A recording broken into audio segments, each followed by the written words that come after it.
mga kacharis, kapatid ni Charlotte na maharot, at na naman tayo nagbabalik, nagpahinga lang tayo. Pero eto nga, ay chine-check natin ang lalamunan ng baby shark ko kasi naman nagkaroon siya ng tonsillitis at syempre alam niyo ng dahilan, kakainom ng malamig at matatamis na pagkain. At dahil nga nagyaya ang aming gobernador na kumain kami sa McDonald's, kaya kailangan nating i-check kung pwede na ba siyang kumain ng ice cream kasi nagre-request na siya.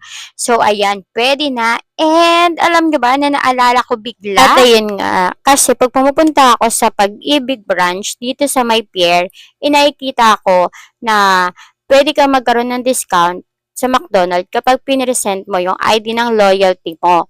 So, eto na. Na-try ko na to gamitin nung nasa General Trias ako sa may Manggahan. Ayan, nagamit ko na. Manggahan McDonald's sa General Trias. Nagamit ko na siya one time. Basta, ang babayaran mo na bill sa McDonald's is 200 pesos pataas at makakakuha ka ng discount. Bigla akong naalala. Alam niyo naman, may lahi tayo talagang kurips kung saan tayo makakabawas ng bayarin, go tayo. And tinry ko, at di naman ako napahiya, meron nga silang discount. And sabi ko nga doon sa cashier, Madam, di ba po may discount kapag nag-present ka ng ID ng Pag-ibig, 20% discount? Sabi niya, ay ma'am, hindi po 20% discount, 5% lang. So what is 5%, di ba? Kung makakapag-discount ka pa rin, go lang tayo. Kung magpa-birthday ka, di ba? Pag nagkaroon ng birthday party ang anak mo, o magkano din yung 5% na mababawas mo, di ba? So go tayo, hindi tayo napahiya. Ayan, kitang-kita nyo nga sa resibo ng ating bill sa McDonald's, may nakalagay dyan na Pag-ibig discount. So naka-discount tayo ng mga 17 pesos. 5% ng aming bill, sayang din yon. Pambili rin yun ng something, di ba? Ang 17 pesos kapag malaki ang order mo ay malaki din.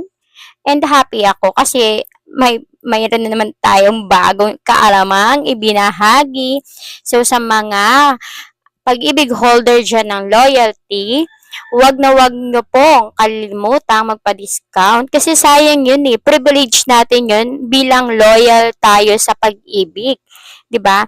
Hindi po 'yan sinasabi sa McDonald's or wala silang minsan may karatula silang sinasabi na Pag-ibig holder ka, may 5% ka. May mga branch ng McDonald's na hindi po nagpapakita o hindi nagsasabi na meron tayong discount. Karapatan natin yan kasi privilege yan na binigay ng Pag-ibig sa atin bilang loyal tayo sa kanila. So dahil privilege natin yan, gamitin po natin. So sa mga hindi po nakakaalam, sa mga kurips na katulad ko or mahilig sa mga discount, gamitin nyo po ang ating loyalty card. Wag niyong kalilimutan na dalhin ang loyalty card natin. Kung lalo na kung kakain tayo or pupunta tayo sa mall kasi kapag nagpunta tayo sa mall, may possible na pwede tayong kumain sa McDonald's at pwede tayong maka-discount. Actually, marami pang privilege na mga perks ba tawag doon or mga discount place tayo pwedeng magamit ng Pag-ibig. Kasi yung manual nung naitapon ko na years ago na. Kailan pa ba yun? Single pa ako noon. Dalaga pa ako. Wala pa akong baby shark. So, matagal na talaga. And, dalawang store lang ang tumatak sa isip ko. Ang McDonald's at itong Pure Gold. So, nagagamit ko din perks card, ang aking loyalty card sa Pure Gold.